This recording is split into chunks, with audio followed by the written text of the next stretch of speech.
अगदी शिवगर्जना करणारे, इंग्रजांना हलवून टाकणारे देशभक्त म्हणजे माननीय श्री लोकमान्य टिळक.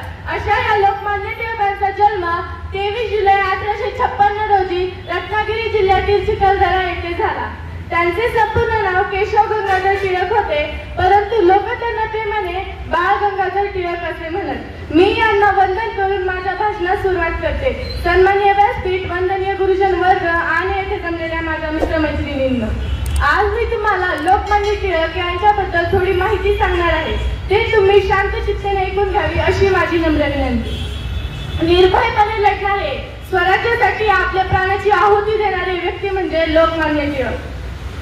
निर्भयता, निर्भीडपणा हे ते गुण त्यांच्या मनामध्ये, त्यांच्या अंगामध्ये लहानपणीपासूनच होते. लोकमान्य टिळकांनी स्वराज्यासाठी खूप कल्याण केले, त्यांनी लोकांसाठी कल्याण केले, त्यांनी समाजामध्ये परिवर्तन घडवून आणले. आपल्याला स्वातंत्र्य मिळणारच हा त्यांचा आत्मविश्वास होता. त्यांनी आत्मविश्वासाने सांगितले आपल्याला स्वातंत्र्य मिळणार. त्यांनी लोकांमध्ये जनजागृती केली. त्यांनी लोकांना वृत्तपत्रांद्वारे सांगितले आपला हक्क हा आपल्याला मिळणारच. स्वातंत्र्य हा सर्वांचा हक्क आहे आणि तो सर्वांना मिळूनच राहणार, असं लोकमान्य टिळकांचं आणणे होतं. त्यांनी लोकांमध्ये शिवजयंती, गणेशोत्सव असे उत्सव केले. निर्भीडपणे लोक एकत्र येऊन देशासाठी आहुती देतील, देशाच्या स्वातंत्र्य मिळण्यासाठी प्रेरणा देतील. त्यांनी लोकांमध्ये देशभक्त, देशप्रेम याबद्दल निष्ठा भरवली. लोकमान्य टिळकांच्या जीवनातील असाच एक प्रसंग मी तुम्हाला सांगते. लोकमान्य टिळक शाळेमध्ये असताना गुरुजींनी त्यांना गृहपाठ दिला. गुरुजींनी सांगितले आपल्या मनाने कोणत्याही व्यक्तीबद्दल गृहपाठ लिहून आणा. लोकमान्य टिळकांनी संतांबद्दल गृहपाठ लिहिला.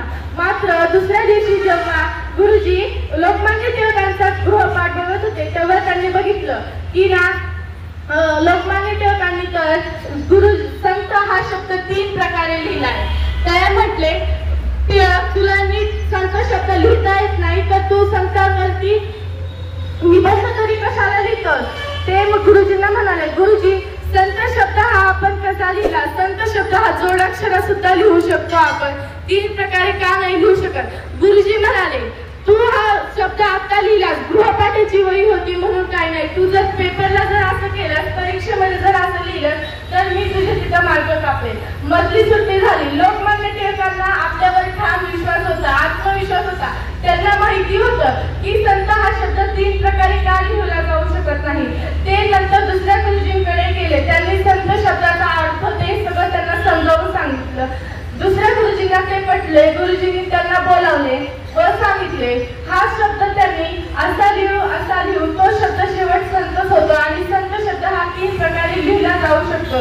तर परीक्षेमध्ये असा शब्द लिहिला तर तुम्ही त्याचे मार्क कापू शकत नाही. त्याच्यामुळे ते गुरुजींना दुसऱ्या मानावेच लागले. मग ते हा म्हणले. शेवटपर्यंत लोकमान्य टिळकांना त्यांच्यावर आत्मविश्वास होता की हा शब्द माझा बरोबरच असेल. म्हणून आपण सुद्धा आपण जी गोष्ट बरोबर करतोय त्याच्यावर आपला आत्मविश्वास असला पाहिजे. आपण जी गोष्ट बरोबर करतोय त्याचा आपल्यावर आत्मविश्वास असला पाहिजे आणि आपली ती गोष्ट बरोबर येते हा शेवटपर्यंत आपण त्याचा अभ्यास केला पाहिजे व दुसऱ्यांना विचारलं पाहिजे की आपली ही गोष्ट बरोबरच आहे की नाही. आजकालच्या जगामध्ये लोक आत्महत्या करतात. स्वातंत्र्य मिळालं देशाला तरी लोक आत्महत्या करतात. आत्महत्या करण्याचं काही कारण आहे. छोट्याशा गोष्टीमुळे आत्महत्या करतात. ज्या बलिदानांनी आपल्याला स्वातंत्र्य मिळवून देण्यासाठी एवढे बलिदान दिले, एवढे कष्ट घेतले, आपण जर अशा आत्महत्या करत राहिलो तर त्यांच्या बलिदानाला काहीच अर्थ उरणार नाही, काहीच अर्थ उरणार नाही. शेवट मी तुम्हाला एवढंच सांगते आपल्यावर आत्मविश्वास ठेवा, आपल्यामध्ये निर्भीडपणा राहिला पाहिजे आणि शेवटपर्यंत आपण ते घेऊन जगलं पाहिजे. आपल्यावर आपला विश्वास असला पाहिजे. आत्महत्या अशा प्रकारचे काही प्रकरण करू नये. आपल्या पूर्वजांचे जे आपल्याकडे आधार आहेत, पूर्वजांचे विचार आहेत ते आपण घेऊन पुढे जगलं पाहिजे. जय हिंद, जय भारत.